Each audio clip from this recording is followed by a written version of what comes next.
We're talking today about something very important. It's called success and sabotage. Yeah. It's what do you do to be successful, but what do you also do to be sabotaging yourself? And I want to give credit to Seal Stanford Kenny and I are teachers, but like all good teachers, you always have to be studying. Yeah, and we actually studied this topic.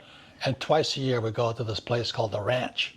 And it's Kenny and I have to look in the mirror at the ranch and look at our own bullshit, right? Yeah, it's an advanced coaching place that we go to study and work out our own crap, because we all have it, right? He has more. It's in St. Joe. It's in St. Joe, Texas, and it's always you have to look yourself in the mirror. It's pretty cool. Sometimes we'll spend 3 days on one page. Yeah. And that's actually what this topic is. Yeah. It's literally on one page. So the last time we were out there, Seal Stanford, who runs Advanced Coaching Leadership Academy, we studied success sabotage. And it's part of a thing called the ascension process. And ascension means most of us all want to go up. But the problem with ascension or transformation, as we get stronger, our strengths go up, but so do our weaknesses. Yeah.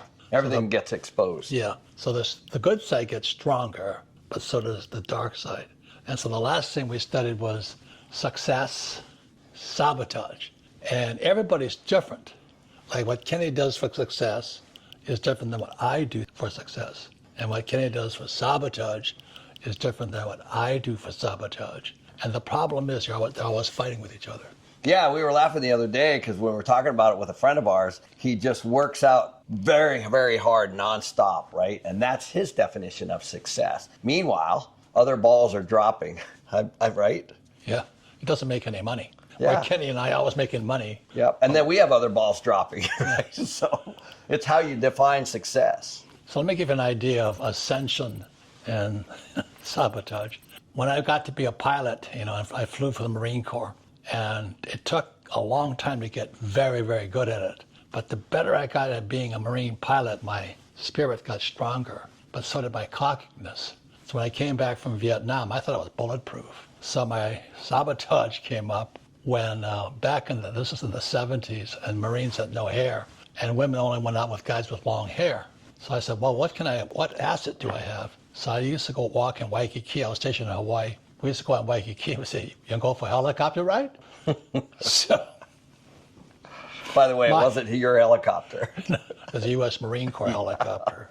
So I got busted for flying women, flying drunk with scuba gear in it, going for the Mile High Club, if you know what that is. So my dark side kind of came out, and they put me up on court-martial charges. They had no sense of humor, the Marine Corps, And so there was a movie called A Few Good Men with Jack Nicholson, and I was lying and lying, and they were still catching me. They caught me on everything. The Marine Corps is very good, and then this prosecutor, Captain Abrams, a Marine prosecutor, sharp Jewish prosecutor, and he was nailing me. Every time I lied, he caught me. I said, Jesus, I was just trying to stay out of jail. And finally I was like, God. And I did a thing called Ask Today called Landmark. And I found out I was a liar in this, this human transformation workshop thing. I went, I'm a liar. So I called Captain Abrams up. I was living in Waikiki. I said, Captain Abrams, I'm coming in. I found religion. He says, it's about time. You're a lousy liar. I'm like, I know. I found that out. So I go in to see Captain Abrams, and I told him the truth, the whole truth, including more than the truth. I told him everything else I had done, all the stealing I was doing and all this. I sat there after 3 hours on the testimony. I lost like 30 pounds, I think. I was exhausted. And I looked at Captain Abrams and said, how many years will I be in jail? And he looked up at me and smiled and says, you're free, honorable discharge. And that's one of the clearest examples of the truth will set you free. But up until then, I was kind of a bullshit artist. It got bigger and bigger. But that's a case of success. I'm a great pilot. And I sabotaged it. So that's my personal experience of how I am in always success, but well as run sabotage.